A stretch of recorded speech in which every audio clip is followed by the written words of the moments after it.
Kolkata TV ডিজিটালে সকলকে স্বাগত। আপনাদের সাথে রয়েছে আমি অরিত্র। বছরের শুরুতেই আরব সাগরের বঙ্গোপসাগর সাগরে কার্যত স্ট্র্যাটেজিক মিশন নিচ্ছে ভারতীয় প্রতিরক্ষা মন্ত্র। কি নিয়েছে তারা বলবো আপনাদেরকে।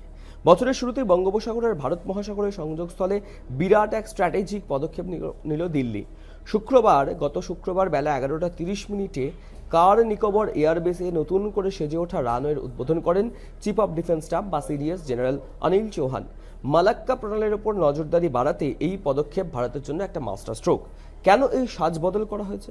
2700 মিটার লম্বা এবং 43 মিটার চওড়া এই রানওয়ে এখন অনেকটাই বেশি শক্তিশালী, আর তার ফলে শক্তি বাড়ল ভারতীয় বায়ুসেনার।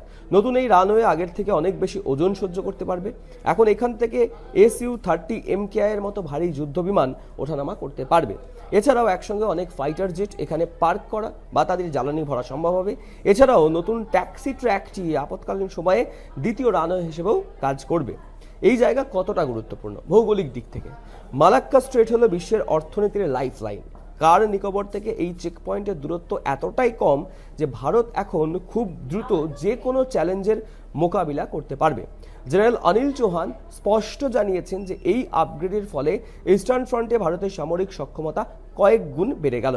2004 সালের সুনামিতে এই বায়ুসেনার বেসটি ব্যাপক ক্ষতিগ্রস্ত হয়েছিল। সেই স্মৃতি মুছে আধুনিক অ্যাক্ট ইস্ট পলিসির অন্যতম স্তম্ভ হয়ে উঠল কার নিকোবর। আন্দামান ও নিকোবর কমান্ড এখন আগের চেয়ে অনেক বেশি ক্ষিপ্র হলো বলেই মনে করছে প্রতিরক্ষা মন্ত্রক।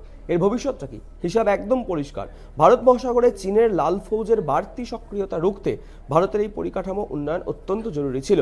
আগামী কয়েক মাসে এখানে নিয়মিত যুদ্ধ বিমানের মহড়া শুরু হওয়ার কথা, অর্থাৎ সমুদ্রের অতন্দ্র প্রহরী হিসাবে ভারত এখন আরও কয়েক ধাপ এগিয়ে গেল এই স্ট্র্যাটেজিক পদক্ষেপ নিয়ে।